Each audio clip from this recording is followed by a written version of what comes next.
बिरादरान रहीम सत्ता देने और लेने का काम करने का भी दम रखता है। तेजस्वी जी को भी ये बात समझनी होगी कि पसमानदा मुसलमानों को साथ लेने के साथ साथ पसमानदा में सबसे कसीद तादाद में कौन पसमानदा है उनकी पहचान उनको भी करनी पड़ेगी।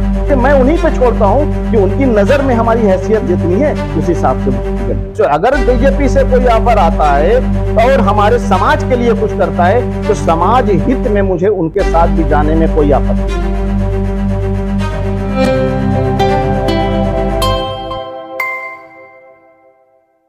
बिहार चुनावों का ऐलान हो चुका है। अगले महीने वहां पे वोटिंग पड़ने वाली है। हमारे साथ ऑल इंडिया जमीयत-उर-रहमान के राष्ट्रीय अध्यक्ष शमशाद साहब हैं। उनसे जानेंगे, उनका संगठन बिहार में काफ़ी लंबे वक्त से काम कर रहा है। उनसे जानेंगे कि जो बिहार के चुनाव हैं उनके संगठन की क्या तैयारियां हैं, क्या उनके मुतालबात हैं लोगों से वहाँ। सबसे पहले शमशाद भाई ये बताइए कि बिहार में किस तरीके की तैयारी, काफ़ी बेदार संगठन है आपका यहाँ भी और बिहार में भी काफ़ी अच्छा चल रहा है, तो क्या वहाँ पे जो सियासत है उसमें क्या किस तरीके से दखलंदाजी आप लोग कर रहे हैं?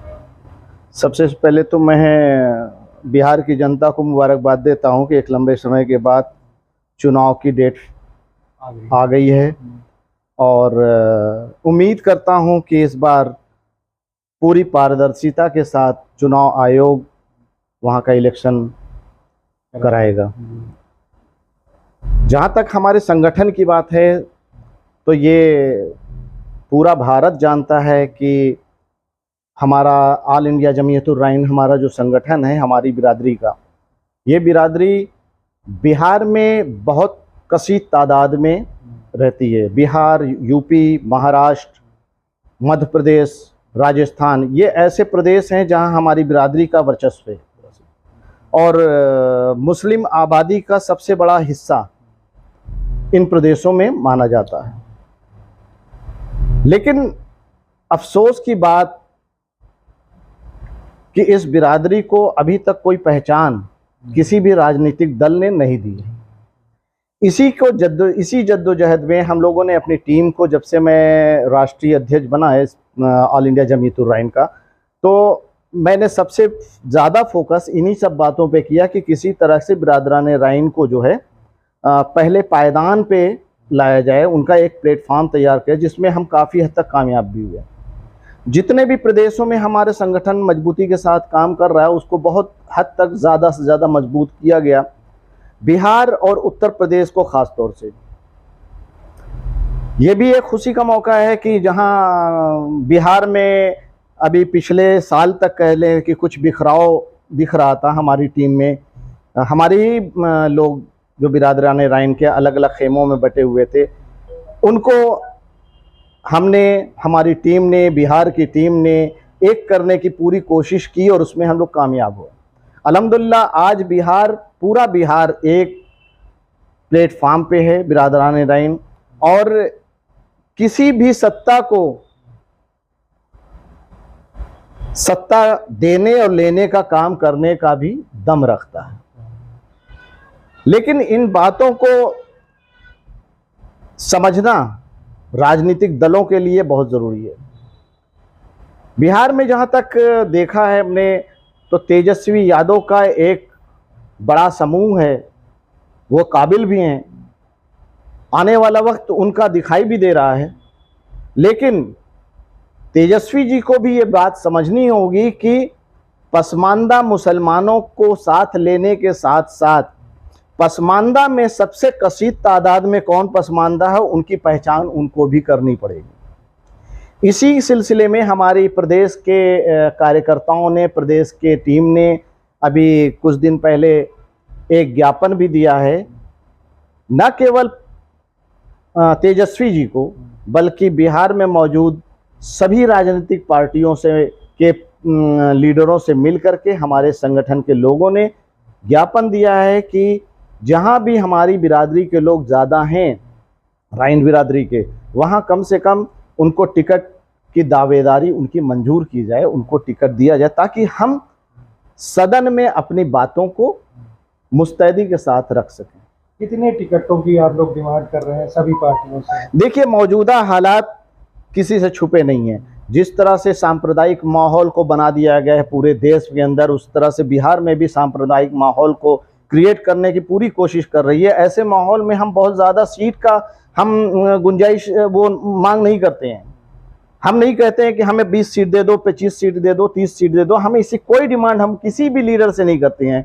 लेकिन बिहार के राजनीतिक सभी दलों से मैं मांग करता हूं कि जो भी वो अपना समीकरण बैठा रहे हैं, जिस जातिवाद के नाम पे ब्राह्मणों को दे रहे हैं, ठाकुरों को दे रहे हैं, यादवों को दे रहे हैं, कुर्मियों को दे रहे हैं, सबको दे रहे हैं, तो उसी तरह मुसलमानों में अगर जो राइन बिरादरी की कसीद तादाद है, उनकी तादाद के हिसाब से उनको सीट दी जाए। वो हमारी मांग पे डिपेंड नहीं करती। मैं उन्हीं पे छोड़ता हूं कि उनकी नजर में हमारी हैसियत जितनी है उस हिसाब से वो टिकट दें। सारे दलों से आपने टिकट की मांग की है।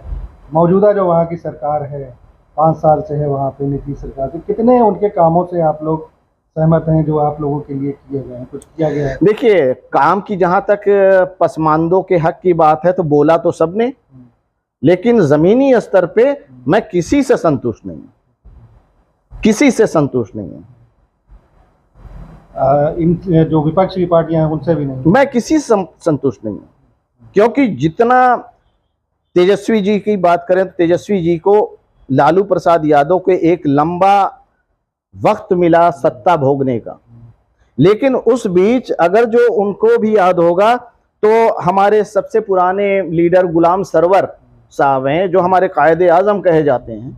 गुलाम सरवर के बाद कितने लोगों को आपने दिया टिकट, ये चीज उनको देखनी हुई। मैं लालू यादव की तारीफ करता हूं। लालू यादव ने कम से कम इतना समझा कि गुलाम सरवर साहब को दिया और एक दो और लोगों को उनके जरिए दिया, लेकिन 2 या 3 लोगों में पूरे बिहार को समेट देना मैं मुनासिब नहीं समझता, क्योंकि बिरादरान राइन पूरा बिहार में फैला हुआ, बिहार बहुत बड़ा क्षेत्र है।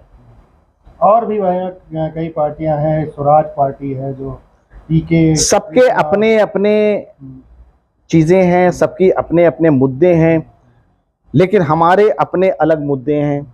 हमारा समाज उन्हीं को वोट करेगा जो हमको तरजीह देगा। अब तक हम पिछड़े थे, अभी हम पिछड़े हैं। आज़ादी से लेकर आज तक हमारे पिछड़ेपन को दूर करने की कोशिश किसी ने नहीं की, सिवाय लालू प्रसाद ने 1-2 चेहरों को लाया, उसके बाद किसी ने नहीं लाया। अब हम इसीलिए वो कर रहे हैं कि आज और 20 साल पहले हमारे समाज की कंडीशन बहुत चेंज हो चुकी है। जो 20 साल पहले नहीं था, आज हम एजुकेशन में भी हैं, कारोबार में भी हैं, लेकिन हमारे पिछड़ेपन बहुत ज़्यादा हैं। हमारे बच्चे जो एजुकेट हो करके आ रहे हैं, वो हमारे बच्चे अब हमसे सवाल करते हैं कि हमारे बुज़ुर्गों ने हमारे लिए क्या किया। तो अब हम ये चीज़ नहीं सुनना चाहते कि आने वाली जनरेशन फिर हमसे पूछे कि हमारे बुज़ुर्गों ने हमारे लिए क्या किया। तो इसलिए हम अपने समाज को पूरी तरह मुत्तहिद करने में जुटे हुए हैं और मुत्तहिद कर चुके हैं। अब वोटिंग की बात है तो वोट जो हमें सहयोग करेगा, जो हमें अश्योर करेगा कि हमारे लिए कुछ करेंगे, हम उनको वोट देंगे और हमारा पूरा समाज एक साथ वोट देगा। कई पार्टियों को आपने बताया कि आपने ज्ञापन दिया है, कहीं से कोई एश्योरेंस मिला? अभी हम पिछले हफ्ते ही हमने ज्ञापन दिया है, सबने आश्वस्त किया है और मुझे बुलाया भी गया है। मैं अभी अगले हफ्ते या मैं जा भी रहा हूँ बिहार के दौरे पे, तो उसमें देखते हैं क्या है क्या नहीं है। ये सारी चीज़ें बहुत हद तक गुप्त भी रखी जाती हैं, जो मुनासिब भी नहीं है, लेकिन समझने वाली बात है। राजनेताओं को समझना चाहिए कि जो कसीद तादाद में अगर बिहार में हमारी जनसंख्या है तो हमारे लोगों के साथ अन्याय नहीं होना चाहिए, न्याय होना चाहिए। किस तरीके से आपका जो वोट है, पसमानदा जो वोट है, उसको जो मुत्तहिद कर रहे हैं? क्योंकि अलग अलग इलाकों के अलग अलग मुद्दे होते हैं, तो ऐसा ना हो कि कहीं लोग दूसरे मुद्दों पे अपना चले जाएं, तो इसके लिए क्या कर रहे हैं? देखिए, मुद्दे तमाम हैं, राजनीतिक दलों के मुद्दे अलग अलग होते हैं, लेकिन हमारा कोई राजनीतिक संगठन नहीं है। हमारा संगठन एक सामाजिक संगठन है और हम अपने समाज के हितों को ध्यान में रख करके मुद्दे बनाते हैं। हमारे मुद्दे, हमारा जैसे आपको पता है कि ब्राह्मण समाज किस कारोबार से जुड़ा है, मंडी, मछली मंडी, सब्जी मंडी, फल मंडी, मेवा मंडी, इन सब जगहों से हमारा समाज जुड़ा रहता है। करीब 70% आबादी हमारी जो है इन कारोबार से जुड़ी हुई है। अब इन कारोबारियों से भी इनके हक छीने जा रहे हैं। जो तरजीह हमें उस वक्त मिलती थी, हमारे बच्चे भी उस कारोबार में आते थे, अब हमारे धीरे धीरे वो बच्चे, उनको कारोबार करने का मौका नहीं मिल रहा है। दूसरों को दुकानें अलॉट कर दी जा रही मंडियों में।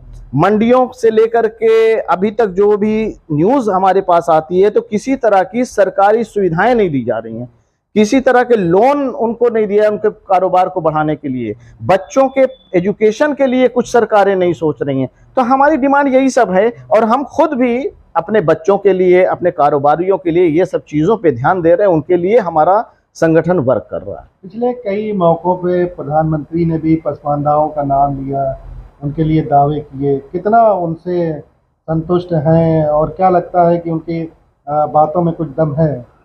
देखिए, जहाँ तक पसमानदों की बात है, मोदी जी जब से आए हैं तब से पसमानदों की बात कर रहे हैं, और मुझे सिर्फ छलावा के अलावा और कुछ नहीं लगता। इसलिए कि जिस व्यक्ति ने बात की, मोदी जी ने, पसमानदों की, तो न जाने कितने मंचों से वो पसमानदों की बात करते आ रहे हैं। और आप सब भी सुने, आपने भी क्वेश्चन किया तो उन्हीं को सुनकर किया होगा। लेकिन कभी आपने उन मंचों पे बिरादराने राइन का किसी मेंबर को देखा, किसी संगठन के लोगों को देखा? या मोदी जी ने सबकी बात की, पसमानदों की, लेकिन क्या उन्हें ये याद नहीं है कि हिंदुस्तान की आबादी का सबसे बड़ा पसमानदा हिस्सा राइन समाज का है? उसके बारे में कभी बात की?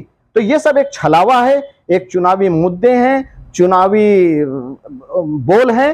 तो इन सब को मैं तब तक नहीं मानता जब तक हमारे लिए, हमारे समाज के लिए कुछ ठोस कदम नहीं उठाया जाता। क्या अगर कोई एश्योरेंस मिलता है इस चुनाव में, तो क्या बीजेपी की तरफ जाने का, अगर एश्योरेंस देते हैं? देखिए, एक चीज मैं बता दूं, हमारे लिए कांग्रेस ने क्या किया, हमारे लिए समाजवादी ने क्या किया, हमारे लिए बसपा ने क्या किया, हमारे लिए लालू यादव ने क्या किया, हमारे लिए मोदी जी ने क्या किया, हमारे लिए योगी जी ने क्या किया, इन सब बातों को मैं बिल्कुल नहीं मानता। क्यों नहीं? कि मैं अच्छी तरह से बता दूं और पूरी जिम्मेदारी के साथ कह सकता हूं कि इन लोगों ने, किसी ने भी हमारे समाज की तरफ अभी तक आंख उठा करके नहीं देखा कि हमारे समाज के मेन मुद्दे क्या हैं। अगर इन लोगों ने नहीं देखा तो मैं इन लोगों का खास बनने के लिए नहीं तैयार हूं। जब तक ये ऐसे, अगर बीजेपी से कोई ऑफर आता है तो और हमारे समाज के लिए कुछ करता है, तो समाज हित में मुझे उनके साथ भी जाने में कोई आपत्ति नहीं है। समाज हित में अगर हमारे समाज को कहीं से एश्योरेंस मिलता है तो हमें कहीं भी जाने में आपत्ति नहीं है। तो ये शमशाद साहब थे, जमात-उर-रहमान के राष्ट्रीय अध्यक्ष हैं। काफ़ी खुलकर उन्होंने बातें रखी, सारे जो मुद्दे हैं उन्होंने राइन बिरादरी के रखे हैं। उनका दावा यही है कि पिछले लंबे वक्फे से सिर्फ छलावा ही पार्टियां दे रही हैं, और अगर बीजेपी कोई ठोस एश्योरेंस देती है तो उनको उनके साथ जाने में भी कोई परेशानी नहीं है। समाज हित के लिए वो ऐसा कर सकते हैं। बाराबंकी मिरर के लिए मोहम्मद उमैर।